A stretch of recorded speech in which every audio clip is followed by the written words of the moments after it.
하나님은 이스라엘에게 허락하셨던 소중한 언약궤, 그 소중한 언약궤가 블레셋에게 탈취되는 것을 막지 않으셨습니다. 그냥 내버려 두셨습니다. 하나님은 우리에게 때로 거룩한 물건, 거룩한 선물을 주셨을지라도 그 가치를 소홀히 여기거나 함부로 대하거나 또는 하나님과의 올바른 관계에 있지 아니할 때에 그 소중했던 언약궤, 그 언약궤는 그냥 상자, 박스에 지나지 않게 대고 마는 것입니다. 승리한 블레셋은 그 언약궤를 탈취한 다음에 자기들의 신인 다곤 신상이 있는 신전에 갖다 놓고 그 수하에 놓았습니다. 다음날 들어가서 신전에 들어가 보니까 다곤 신상이 여호와 하나님 앞에 엎드려 있는 거예요. 잘하고 있었죠.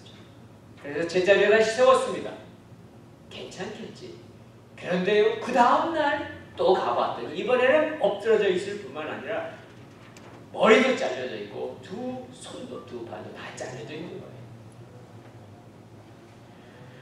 전리품으로 취해온 언약궤, 승리의 트로피를 가지고 잔치를 벌려야 하는데 잔치를 벌이지도 못합니다. 그러고 나서 죽음의 재앙이 블레셋 땅에 닥치기 시작합니다. 그러니까 블레셋의 승리가 뒤집어져 가지고 재앙, 심판이 되고 말았습니다. 언약궤는 아스돗에서 시작해서 재앙을 던지고 가드로 옮겨져서 또 재앙을 던지고 그 다음에 에그론이라는 성읍으로 또 옮겨갔지만 에그론 사람들은 싫다고 받아들이지 않겠다고 그럽니다. 어디로 가 있을 수 있겠습니까? 갈 데가 없습니다. 모든 지역에는 독종이 창궐합니다. 성읍의 백성들이 죽고 아픈 모든 상황 속에 울부짖는 소리가 하늘에까지 사무치게 된 거예요. 우리 한번 1절 보십시오.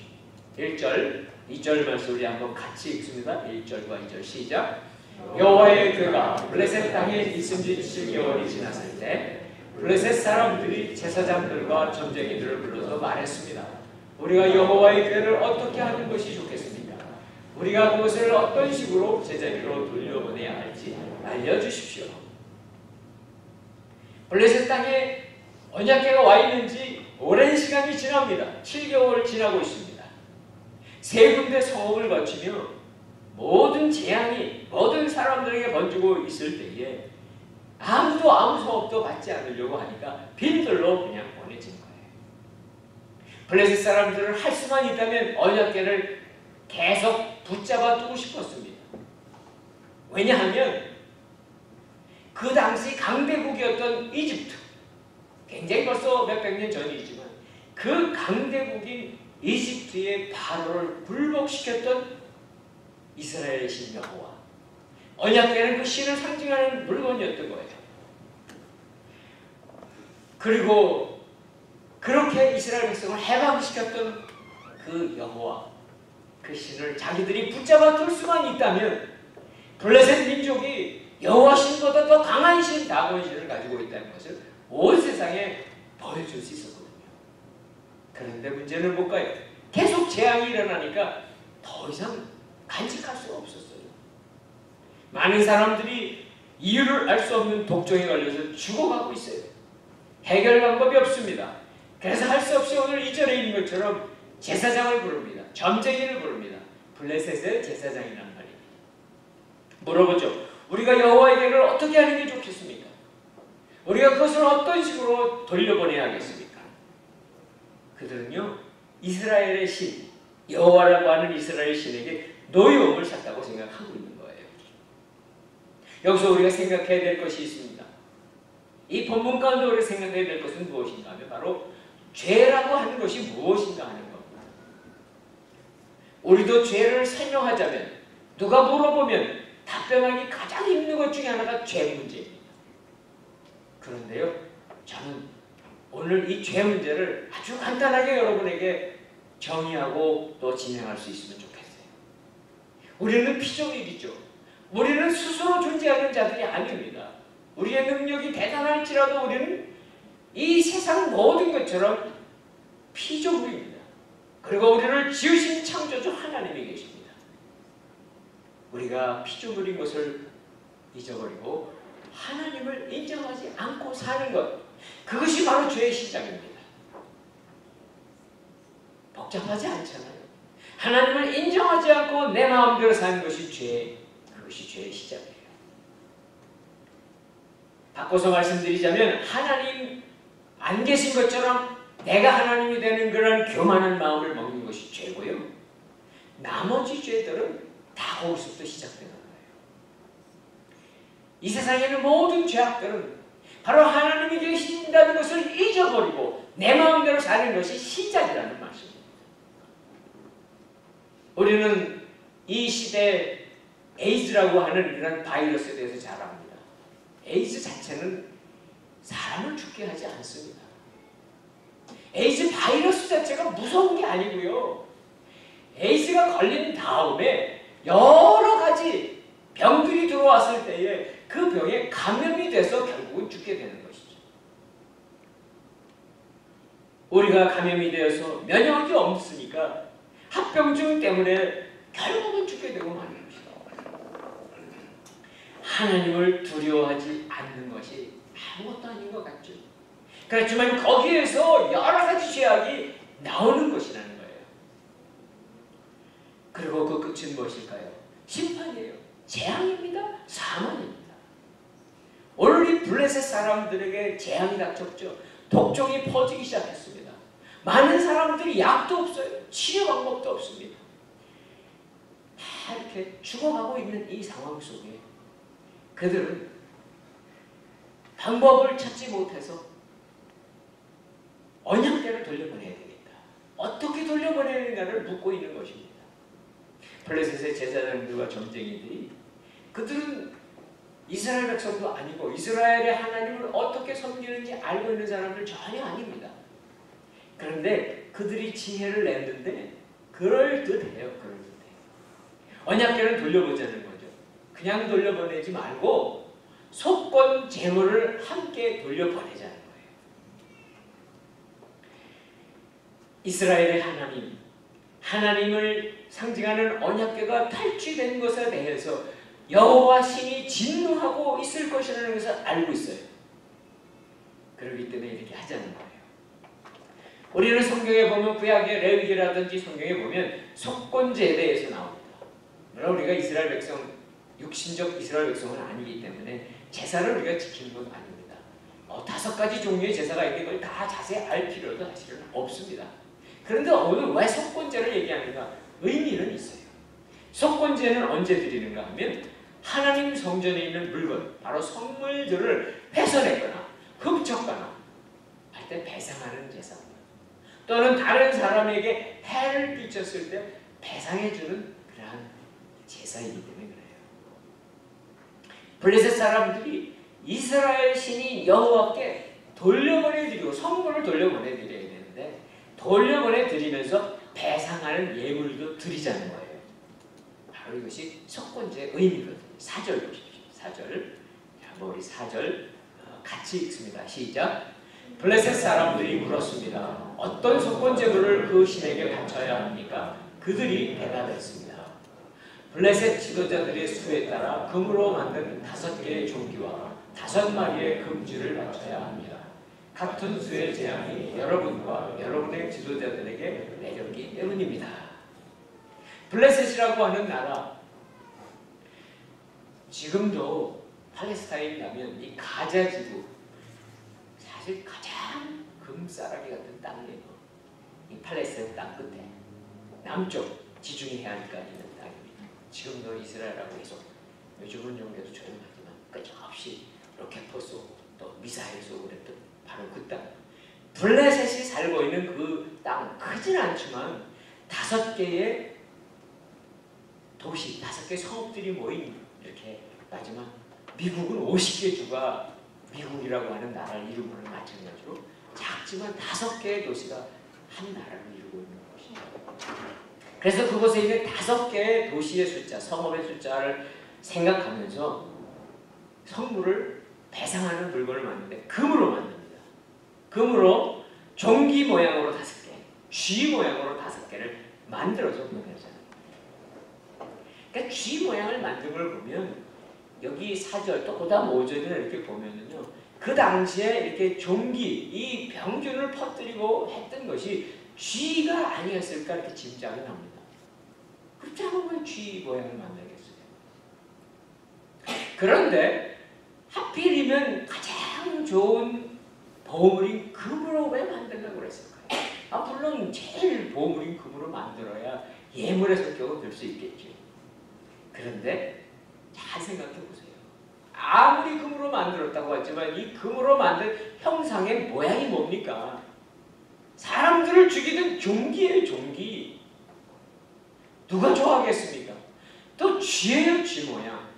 아니, 쥐 좋아하는 사람이 있습니까? 아무도. 여러분들도 아무리 쥐 모양으로 금덩어리 여러분에게 던져주면은 어떻게 하시겠어요? 그렇죠? 금은 살짝 하고 아니에요, 쥐 모양. 빨리 가서 팔고 돈으로 바꿔서 쓰시더라도 쥐는 갖고 싶지 않으실 거예요. 이 쥐 모양과 종기의 모양으로 만든 거는요, 물론 제사장을 통해서 그들의 제사장을 통해서 만들었지만 잘 보면 무엇이다. 자기들이 당하고 있는 벌 받고 있는 벌의 모양을 만든 거에 지나지 않습니다. 그것은 자기들의 치복입니다. 수치입니다. 죽어가고 있고 아프고 있는 그 모양은 부끄러운 모습입니다.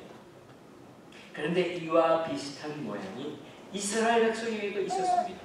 민수기에 보시면 출애굽 당시에 광야 이스라엘 백성들이 살아갈 때에 그들은 너무나 많이 하나님을 원망했어요. 그러니까 40년이라고 하는 시간 가운데 그랬을 거예요. 감사하고 기뻐했던 시간은 10%, 나머지 90% 시간은 불평, 불만에 가득 차서 살았을 거예요. 우리들은 다를까요? 우리들도 어떻게 생각하고 그래요? 우리는 먼저 10번에 한 번 감사하고 나머지 9번은 불평, 불만하고 살 때가 너무 많습니다. 하나님께서 이스라엘 백성들에게 만나도 주시고 매출하기도 주시고 구름기둥으로 보호해주고 불기둥으로 따뜻하게 다 해주셨는데 그래도 불만 불평이 있으니 하나님께서 어떻게 하셨습니까? 광야에 그 사막에 있는 불뱀들을 그냥 놔둔 거예요. 원래 불뱀은 광야에 가면 여기 샌디에고 산에 가시면 레틀스네이크 많습니다. 잘 보이지는 않지만 당연한 거예요. 불뱀은 많습니다. 그동안에 하나님은 텐트를 어느 곳에 치든지 다 나가주셨어요. 불뱀이 들어오지 못하게. 그래, 너희들이 불평불만해. 그럼 내가 가만히 있지. 사방에서 불뱀들이 나와서 사람들이 많이 죽습니다. 수천 수만이 죽습니다. 방법이 없어요. 어떻게 그 많은 뱀들을 다 잡을 수 있겠어요? 그때 하나님이 모세에게 말씀하세요. 모세야, 노수로 뱀을 만들어라. 불뱀 모양을 만들어서 장대 끝에 달아라. 그리고 그 불뱀 장대 끝에 달린 노수로 만든 뱀의 형상을 보는 사람들은 다 나을 거야. 죽지 않을 거야. 사람들이 다 믿었을까요? 믿는 사람은 믿고 그것을 보고 나왔어요. 그러나 믿지 않는 사람은 믿지. 야, 그거 뭐 말도 안 되잖아요. 말도 안 돼요. 그런데요, 그 장대 끝에 있는 불뱀, 징그러운 뱀의 모습이 뭔지 아세요? 바로 이스라엘 백성들의 불평, 불만하는 모습의 상징이에요. 보라는 거예요. 보고 회개하라는 거예요. 거기서 끝났을까요? 복음서에 가시면 예수 그리스도, 예수님께서 직접 말씀하십니다. 바로 민수기의 놋뱀 사건을 말씀하시면서 인자도 광야에서 들린 것 같이 나도 들릴 거라고. 바로 십자가는 바로 그곳입니다. 예수님이 십자가에 달린 그곳에 달려있는 모습, 여러분이 예수 그리스도께서 십자가에 달려있는 그 모습이 사형수의 모습이잖아요. 징그럽잖아요. 처참하잖아요. 바로 나의 모습이다. 내 모양이야. 내 죄악의 모양이야. 그걸 원하는 거예요. 그리고 그 모양을 회개하고 고백하고 정말 하나님 앞에 회개하고 나갈 때 그 놀라운 구원의 역사가 일어나는 바로 주님의 십자가. 오늘도 우리 앞에 서 있습니다. 주님은 우리 앞에 십자가에 달린 그 모습을 갖고 우리를 보고 우리가 그걸 바라보라고. 사랑하는 성도 여러분, 우리는 주님이 우리에게 말씀하신 그 말씀이 있어요. 요한일서 1장에 보면 이런 말씀이 있어요. 만일 우리가 우리 죄를 자백하면 저는 미쁘시고 의로우사 우리 죄를 사하시며 모든 불의에서 우리를 깨끗게 하실 것이요. 십자가를 바라보지 않으면 우리의 죄가 깨달아지지 않습니다. 우리는 너무 착한 것 같아. 거울을 아무리 봐도 나는 이만하면 착하게 사는 것 같아. 나만큼 사는 사람이 있으면 나와보라 그래 라고 하고 싶을 때가 얼마나 많습니까? 그러나 우리가 우리의 눈을 십자가로 돌리는 순간 그게 진짜 나의 모습이에요. 그게 우리의 모습이에요. 우리가 그렇게 고백할 때 주님의 놀라운 은혜, 구원의 은혜, 생명의 은혜가 우리 모두에게 부어주시는 역사가 일어나기를 축원합니다. 6절 보십시다. 6절 같이 읽습니다. 시작. 여러분은 어찌 이집트 사람들과 바로처럼 고집을 부리려고 합니까? 하나님이 그들에게 온갖 재앙을 내리신 후에 그들이 이스라엘 사람들을 보내 자기 길을 가게 하지 않았습니까? 즉 제사장이 얘기하고 있는 거예요. 블레셋 사람이 얘기하고 있는 거예요. 블레셋 사람들이 어느 정도 알고 있었는가? 상당히 알고 있었습니다. 하나님의 진노에 대해서 깨닫고 이야기를 하는 건데 첫 번째 무엇일까요? 하나님의 마음을 강팍하게 하면 안 된다는 거잖아요. 거짓 부리면 안 된다는 거예요. 그러니까 그 예를 뭐로 들고 있습니까? 바로 이집트의 바로. 강대국 이집트의 바로가 벌써 몇백 년 전이지만 이스라엘의 하나님하고 겨루어서 10번씩 그렇게 겨우다가 결국은 보내줬을 때의 그 모습을 알고 있구나. 블레셋 사람들만 알고 있었겠습니까? 팔레스타인 근처에 있는 모든 민족들이 다 알고 있었습니다. 하나님의 백성이 어떻게 구원을 받아야 된다는요? 다 세상이 알고 있어요. 지금 우리 이 세상에 모르고 있을까요? 모르는 것 같아도 그 사람들도 어느 정도는 알고 있습니다. 두 번째 핵심적인 것은 무엇일까요? 바로 출애굽 사건에서 이스라엘 백성들을 바로가 보낼 수밖에 없었을 때 보냅니다. 그랬는데요. 보낼 때 그냥 보냈는 줄 아세요? 그냥 나가서 그냥 가져와 나가라. 아니에요. 출애굽기 보세요. 분명한 것은 무엇입니까? 하나님이 이미 아브라함에게 예언했었던 대로 백성들을 보낼 때 온갖 금은보화를 다 들여서 보냅니다. 신기하지 않습니까? 오늘 이스라엘 백성들이 출애굽하는 것은 목적이 무엇인가 우리가 잊으면 안 돼요. 이스라엘 백성들이 출애굽했던 목적은 가나안 땅에 들어가는 거긴 해요. 그러나 가나안 땅에 들어가는 것이 1차적 목적 아닙니다. 진짜 1차적인 목적은 그 바로에게 가서 모세와 아론이 계속 얘기했던 거예요. 저희들이 사흘길을 가서 광야에 가서 여호와 하나님을 제사 드리고 예배 드리고 싶습니다. 그것이 목적입니다. 출애굽의 목적은 여호와 하나님께 제사 드리는 백성으로 살겠다는 것이 1차 목적이에요. 가나안 땅에 들어서 농사 짓고 잘 먹고 잘 사는 것이 1차 목적 아닙니다. 하나님께 제사 드릴 수 있는 백성은 이스라엘 백성밖에 없었어요. 그 당시에는.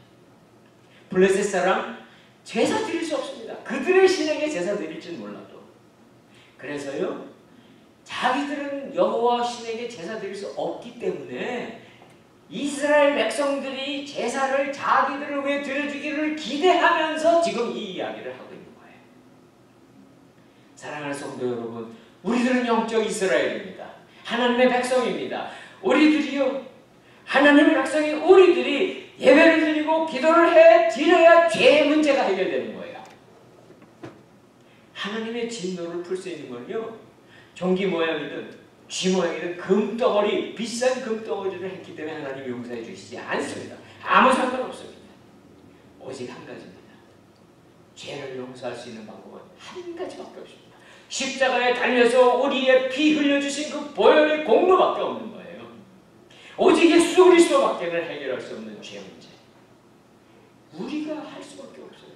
주님을 알고 주님을 따르는 우리들이 이 세상에 수없이 많은 믿지 않는 사람들을 위해서 중보기도 해 주어야 합니다. 그래야 그들이 재앙이 떠나가는 거예요. 그들의 병이 떠나가는 거예요. 하나님의 진노가 떠나가는 거죠. 사랑하는 성도 여러분, 우리에게 하나님이 특별한 권세를 주셨는데 그것은 바로 우리가 살고 있는 이 땅, 이 지역, 샌디에고 땅, 우리가 살고 있는 이 미국이라고 하는 나라, 그리고 우리의 조국 대한민국, 그들 가운데 그 민족, 그 땅이 멸망하지 않고 구원받도록 하려면 하나님의 백성이 우리들이 기도해야 하는 거예요. 그것이 바로 우리가 가지고 있는 특권이고 우리가 가지고 있는 책임이에요. 서울 온누리교회에서 40일 금식 릴레이 기도를 하고 있습니다. 물론 뭐 그 많은 분들이 다 하고 계세요. 우리들은 여기서 기도해야겠죠. 하나님, 우리가 이 작은 우리 모기 같은 우리 소리를 듣고 하나님 좋은 걸 구해주실까요? 하나님이 하시면 알 수 있습니다. 이 땅도 마찬가지입니다. 7절 같이 보겠습니다. 7절. 예, 7절, 8절, 9절 좀 길긴 한데 천천히 쉬어가면서 7절, 8절, 9절 같이 읽습니다. 시작. 그러니 이제 새 수레를 준비하고 멍에를 맨 적이 없는 저지나는 소 2마리를 수레에 매십시오. 하지만 그 송아지들은 떼내 무리에 넣으십시오. 8절. 여호와의 궤를 가져다 수레에 싣고 속건제물로 그분께 드릴 금으로 만든 물건들을 상자에 담아 그의 곁에 두십시오. 수레가 가는 대로 보내되 9절. 계속 지켜보십시오. 만약 그 소가 궤가 본래 있던 곳 베세메스로 가면 여호와께서 우리에게 이 큰 재앙을 보내신 것이요, 만약 그렇지 않으면 우리를 친 것이 그분의 손이 아니라 그저 우연히 우리에게 닥친 이름을 우리가 알게 될 것입니다. 블레셋 사람들은요, 새 수레를 만듭니다. 새 나무 재료를 갖다가 한 번도 짐을 싣지 않은 새 수레를 만듭니다. 그리고 소 2마리를 끌고 오는데 이 소 2마리도 새끼를 낳았는데 한 번도 짐을 지거나 수레를 끈 적이 없는 새 소입니다. 그리고 어떻게 하는가요? 젖을 먹여야 되는데 짐승들이 젖을 먹이는 것은 본능입니다. 아무리 사람들도 마찬가지잖아요. 어린 생명에게 젖을 먹이는 거. 근데 그 송아지를 띄워놓으라는 거예요. 그래서 그 소를 새 수레를 메고 그냥 가면, 바로 이스라엘 땅으로 가면 그것은 하나님이 우리를 향해 진노하신 것이고, 만일 가지 않으면 여기서 우연히 일어나는 것이다. 생각해 봅시다. 새 소, 그러나 송아지를 막 낳습니다. 송아지 젖 먹여야 되잖아요. 그리고 이 수레는요, 누가 인도해서 끌고 가는 게 아니에요. 우리 시골에서 이렇게 마차를, 우차를 끌고 갈 때 사람이 앞에서 이렇게 끌고 가잖아요. 그 차는 지 맘대로 갈 텐데. 아무도 인도자가 없는 수레 소 2마리만 앞에, 그러니까 이스라엘은 그 당시는 그 땅은 2마리가 끌어요. 우리는 1마리가 끌지만, 자, 이렇게 끌고 가는데 모든 조건을, 안 되는 조건을 만든 거예요. 안 되는 조건. 사람의 지혜가 아무리 짜도 이건 안 갈 거야. 절대 안 갈 거야. 소는 이 뒤에 있는데 블레셋에 송아지는 돌아와야 맞죠. 왜 그렇게 했을까요? 왜 이렇게 어려운 상황을 만들어가지고 왜 그렇게 했을까요? 블레셋 사람들이 하나님을 시험하고 싶었던 거예요. 하나님을 시험하고자 하는 거예요. 저지나는 어미소는 새끼를 떠나지 않습니다. 돌이킵니다. 새끼를 버리고라도 이스라엘로 간다면 하나님이 일하셨다. 그렇지 않다고 우연한 일이다. 우리는 물론 성경에 보면요, 하나님을 이렇게 시험하면 안 되는데 이제 시험한 사람들 이야기 나와요. 대표적인 건 사사기의 기도원 같은 사람이에요. 그죠? 양털 뭉치를 갖다가 적셔주세요. 그럼 적셔주죠. 또 말려주세요. 그럼 말려주고. 하나님을 시험했죠, 분이. 그러나 그의 뜻은 나쁜 뜻 아닙니다. 그 마음의 중심이 좋은 뜻을 갖고 하신 거예요.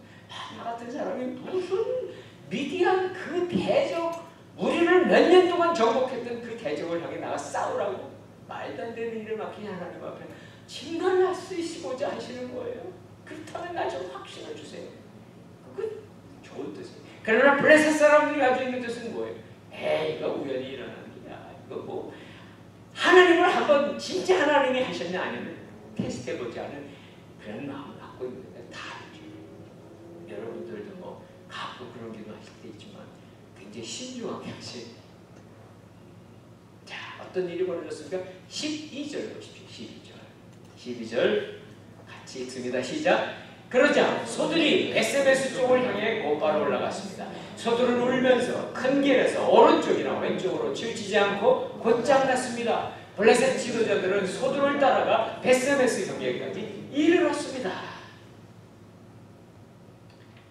새 수레를 새로운 소 2마리가 출발했습니다. 큰 길을 따라서 갑니다. 베스메스는요, 이 블레셋에서 제일 가까운 이스라엘 마을이에요. 가는 길에 근데 보십시오. 12절에 보니까 소들은 울었습니다. 소들이 울었다고요. 왜 울었을까요? 송아지가 생각이 나서 울었어요. 송아지가. 자손이 얘기해야 되는데 가야 된다. 글리 돌아가지는 않고 어떻게 했어요? 왼쪽이나 오른쪽이나 왼쪽으로 죽이지 않고 어차피 따라갔습니다. 이것은 분명히 이 소들을 움직이고 계신 분이 계신 거예요. 권능을 가지신 어떤 존재라도 하나님이 움직이게 하시면 못 피해요. 낭나기도 말하게 하시는 하나님이신데 소를 왜 제대로 하게 못하시겠어요? 꼼짝 못하고 울긴 울지만 꼼짝 못하고 계속 가는 소를 보면서 하나님 역사하시는 걸 우리가 깨닫게 돼요. 자, 이 언약궤가 이스라엘 땅으로 돌아옵니다. 베스메스 지역 이렇게 돌아오고 있는 이 상황 가운데 우리가 또 깨달을 게 있어요. 언약궤 이스라엘 백성에게 얼마나 소중해요.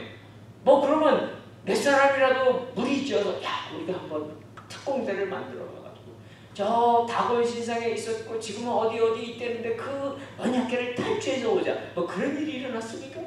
아니면 이스라엘 백성 중에 어떤 한 명이 내 몸을 불사를 지어가는 언약궤를 건져올 거야. 한 사람이라도 있었습니까?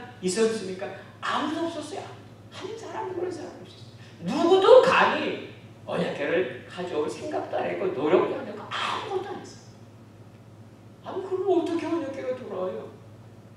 저절로 왔어요? 아니에요. 하나님 그분이 주권적으로 일하고 계시는 거죠. 하나님 우리를 찾아오시는 것은 똑같습니다. 지금 이스라엘 백성에게 언약궤는 무엇입니까? 하나님의 임재잖아요. 떠나셨던 하나님이 다시 돌아오시는 그 광경을 베스메스 사람들이 보고 있는 거예요. 우리도 때로는 하나님이 떠난 것 같아요. 안 계신 것 같아요. 우리 집에, 아니 내 삶 속에, 우리 민족 가운데 안 계신 것 같아요. 하나님은 어떻게 돌아오십니까? 하나님이 직접 돌아오셔야 합니다. 우리들이 돌아오세요. 준비하는 건 해야 돼요. 우리 마음을 사모하며 기다려야 돼. 그러나 행하고 안녕하시는 분은 하나님이세요. 하나님이 행하시는 거죠. 오늘 이 말씀을 우리에게 적용해 봅시다. 우리들이 적용하는 것은 무엇일까요? 언약궤는 바로 하나님의 말씀의 상징입니다. 하나님의 말씀으로 우리에게 오시죠. 형상으로 안 오세요. 모양으로 안 오세요. 언약궤는요, 오늘 이 시대에 하나님의 말씀이 선포되는 우리들의 교회요, 우리들의 예배예요.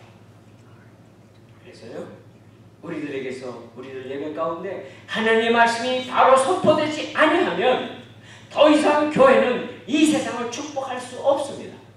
우리 성도 마찬가지입니다. 우리가 바른 신앙으로 하나님의 말씀, 바른 말씀을 붙잡고 살지 아니하면 누구도 축복할 수 없습니다. 반대로 말씀드릴까요? 교회가 교회되지 못하는, 성도가 성도되지 못하는, 말씀 내팽개치고 언약궤 다 버리고 산다면 우리에게 아무 누구도 나타나지 않을 거라는 거예요. 자, 13절, 14절 같이 읽습니다. 13절, 14절 시작. 그때 마침 베스메스 사람들이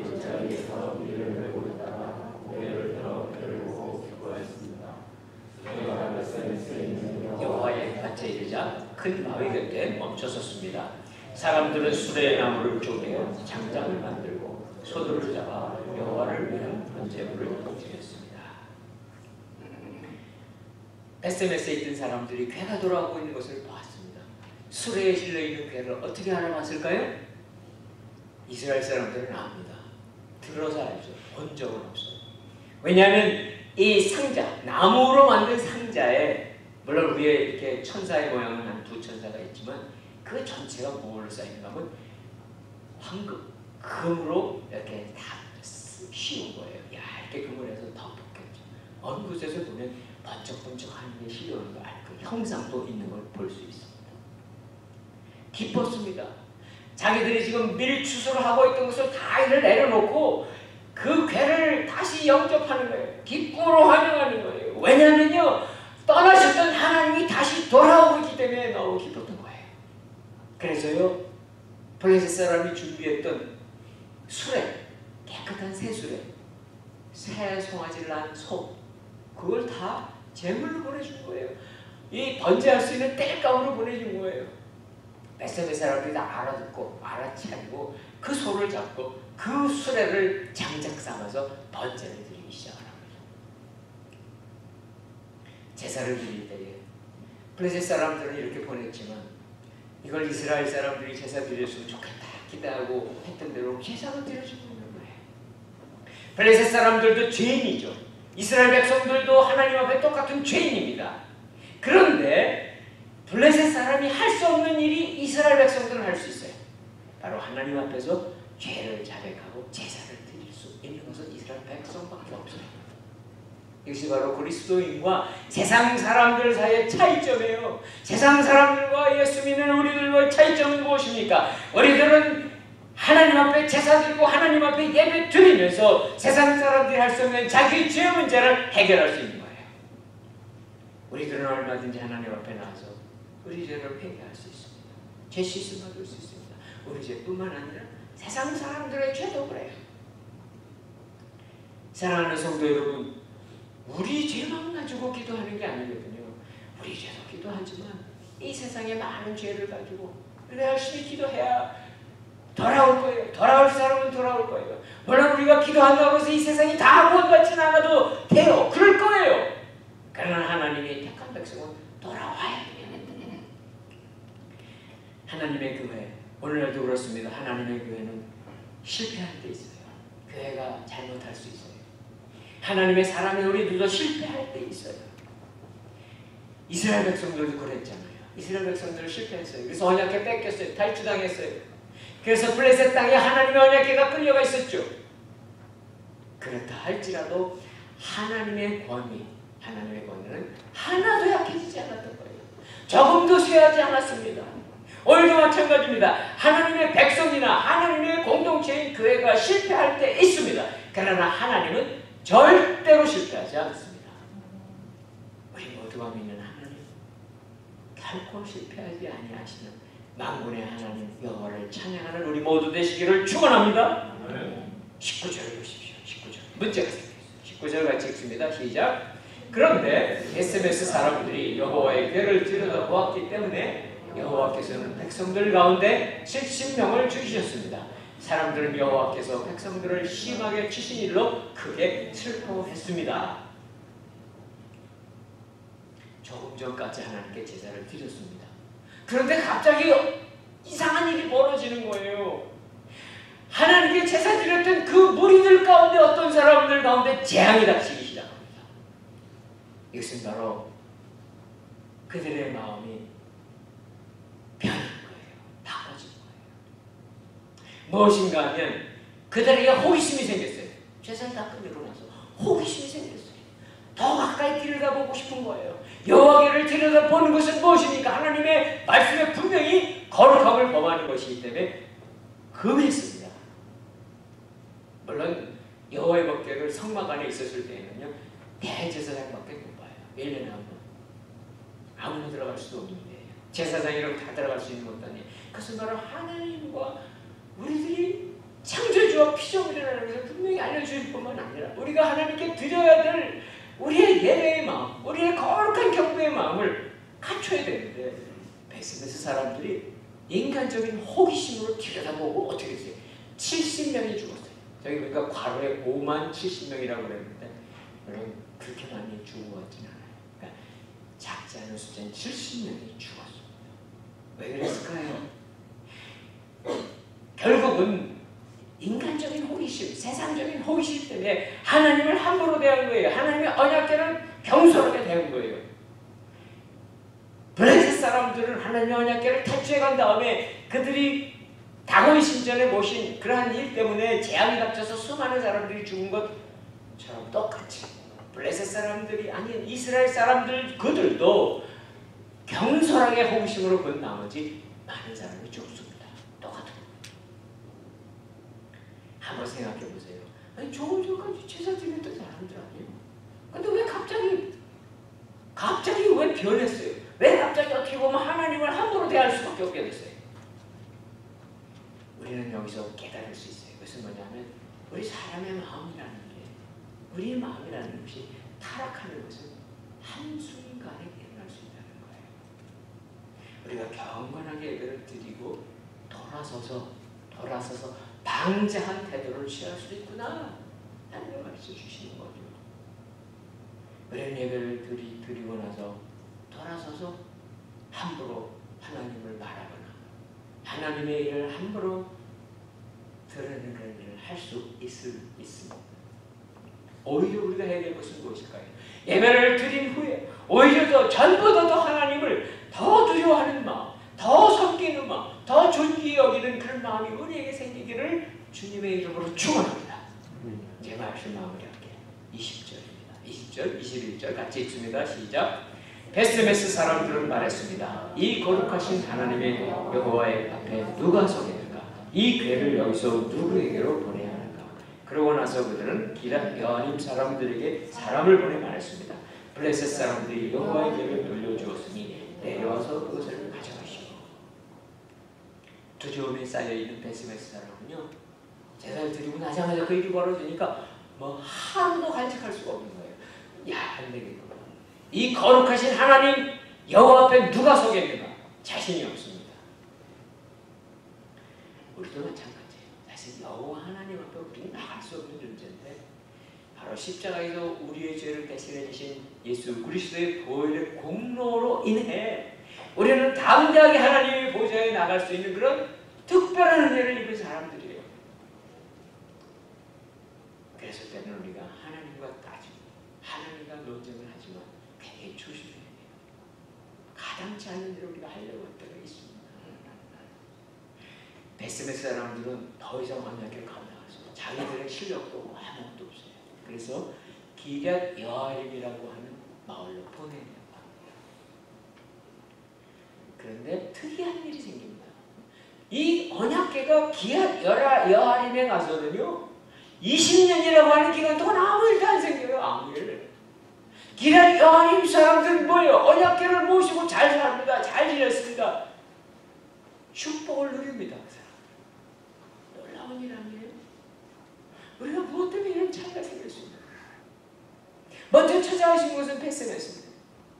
나중에 자기들이 받으려고 해도 안 했던 기럇 여아림을 받아가지고 짧은 시간이 아닌 20년이라고 하는 시간을 하나님의 임재 가운데 하나님을 모시고 살 수 있는 이 은혜는 어떻게 누릴 수 있었는가? 사랑하는 성도 여러분, 하나님은 사실은 두려운 분이에요.